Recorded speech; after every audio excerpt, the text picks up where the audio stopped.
So I'm putting on the sump cover here. I went ahead and bought one of these new screens. I don't know if you can see that there. Bring it in closer here. It's a sump screen. Not exactly sure the purpose of that. I do like that the mesh on the screen is tighter, and I guess it sits lower. I got this cover, so it has a little bit of a, like a dish in it, I suppose, to help, maybe it puddles a little more oil than you normally would have with the stock cover, which is right here. Maybe that's, a bit of an upgrade, I would suppose, as far as keeping oil flowing, which is all important in a oil/air-cooled motor. But let me see if I can flip this damn thing around. It doesn't flip like that. Anyhow, because of, there's a break-in period, and then you got to do an oil change right after the break-in, which is common in any rebuild. I don't want to seal this to the engine, but at the same time, I don't want it leaking while it's running, right? So, I'm just going to put a little oil in this.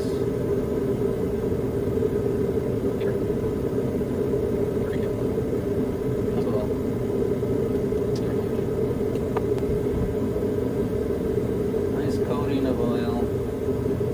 I want to go that heavy with it. There it is.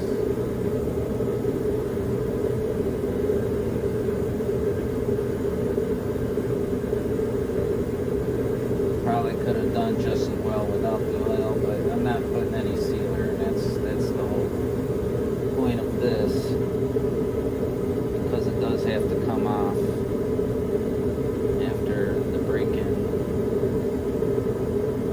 so I can change the oil. Some fresh stuff. But while I got it upside down, go ahead and install it, guy.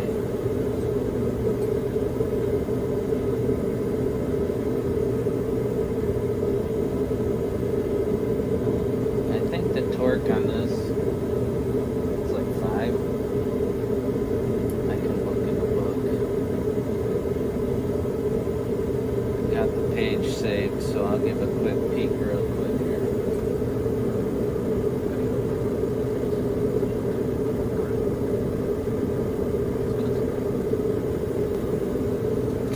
Well, it says in the book, oil screen nuts. There's obviously no screen on this, but if there was a screen, these would be the nuts that would hold it. These guys. These little acorn nuts.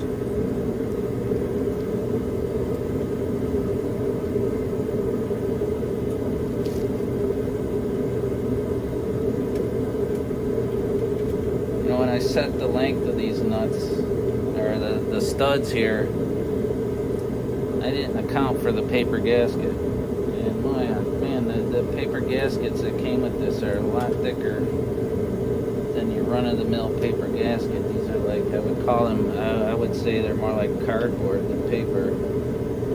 So I barely left enough room on the stud. So what I did, when I installed these studs, I put a nut on the inside of the case, on the back side of the stud, as they go all the way through. But that's gonna hold it in place better. Especially one of the holes was, more or less stripped out.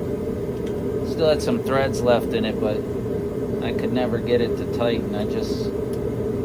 before when it was running, I would just put a little extra silicone on there, and that would hold it in place. I mean, the torque on these is so light. You know, the extra sealant would just hold the thing on there, and that's, you know, of course it leaked, but I never lost the nut, so there you go. So with these, the book says 5 pounds. I'm going with even pressure. And again, crisscross pattern. It's definitely good practice on this kind of stuff. On even pressure, so everything is even across, because that's to prevent the leaks. And at the same time, you don't want to crush that gasket either. If you over tighten it and crush the gasket, you're going to cause a leak instantly. I know that from experience. Just wanted to jump in and say thanks for watching. That was the oil sump installation. I hope that helps some people out there. And I just wanted to ask, I know a lot of people are watching and not subscribing. I'm trying to beg for subscribers here, so if you're watching, give a subscribe. All that'll happen is I'll show up on your feeds, and you know, and you'll give me another subscriber. So that's all I'm asking for right now. Thanks.